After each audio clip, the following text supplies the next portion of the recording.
I remember horses. I remember cars, different flowers, different trees, different bushes.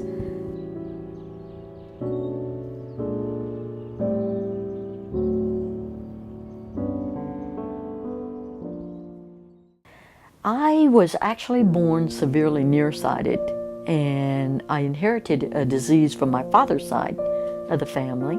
I lost my vision in my right eye when I was 6, and then I lost it in my left when I was almost 11. I just remember a little bit of everything.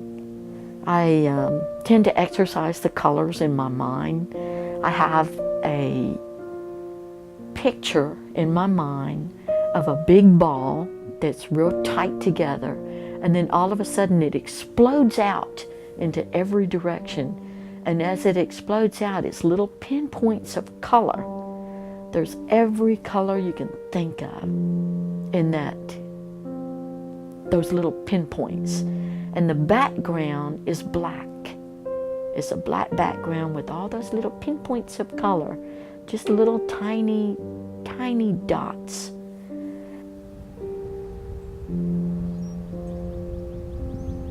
And I don't remember these dreams, but there are times when they feel so real that when I wake up, I still have the sensations that I had during the dream.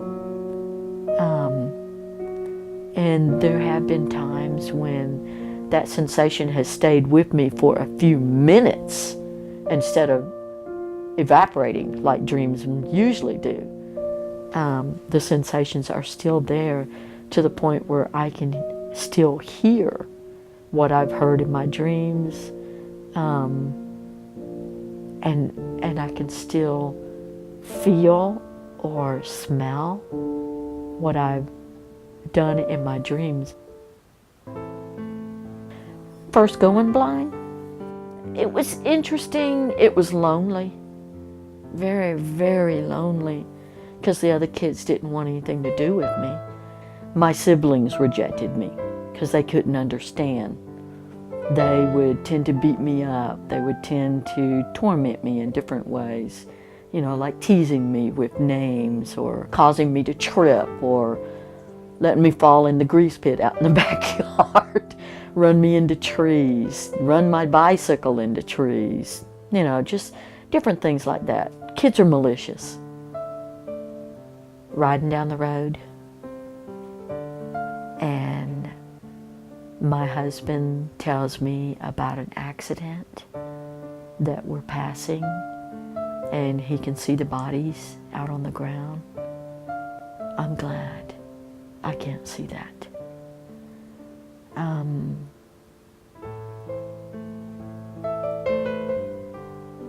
Walking around, say like if I'm by myself and I don't have my guide dog with me, walking down the street and I hear a vicious dog, I am so glad I can't see the way that dog is looking at me. The way he's got his lips curled back and his teeth bared. Seeing somebody looking at you when they hate you, I'm so glad I don't have to see stuff like that. That 911 stuff years ago up in New York City, I'm so glad I didn't see that on the televisions and stuff. I'm glad I didn't see that Oklahoma bombing years ago. You know, the bad stuff in the world is just not worth looking at.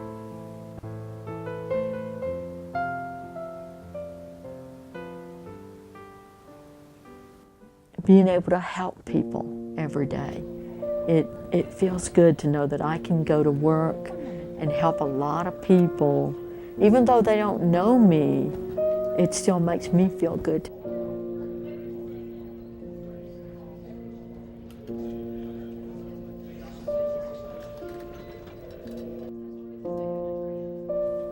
It's just something that you can thank God for, knowing that there's somebody out there who can help you when you need it. It's called the Peace app, which stands for Public Safety Answering Point. It is the initial person that every caller talks to. 911, police, fire, or medical. One time I received a phone call at 911 where this guy called in and he said, somebody has taken a litter of puppies and put firecrackers in their mouths and set them off. I am so glad I will never, ever see something like that. The mean stuff. I'm so glad I don't have to see, because people are mean in the world. There's some nice people out there, but there's a lot of evil people. My parents introduced me to reading, so I read a lot. Listening to music, that's my favorite. Doing a little bit of sewing, just going out, taking walks. That's my way of enjoying myself. Going bowling. I love to bowl, even though I can't see the pins, and I really can't tell exactly in which direction that I'm throwing the ball. I know that I'm throwing it towards the pins, but that's it. It's just the fact that I'm actually doing it and enjoying it.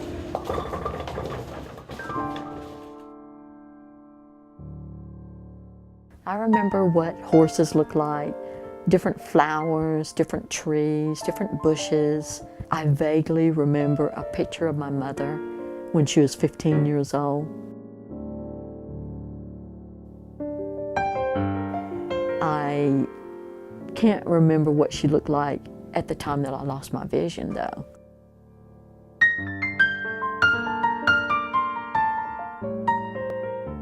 My last memory is of a beautiful, beautiful pale blue sky with big fluffy clouds floating around in it.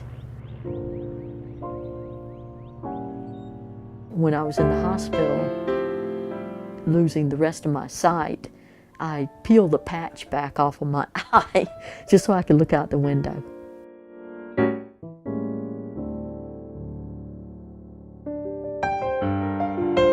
And that's when I saw the sky and saw the clouds, and that's my last memory, but it was a gorgeous one. It was worth it.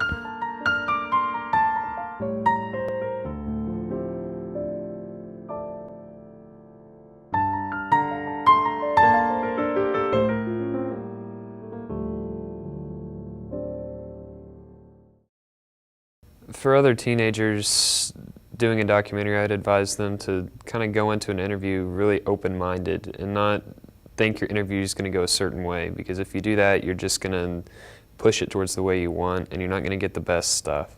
Whenever you go in, you have an open mind and they tell you something that you didn't know and you build off that, that's when you get your best sound bites.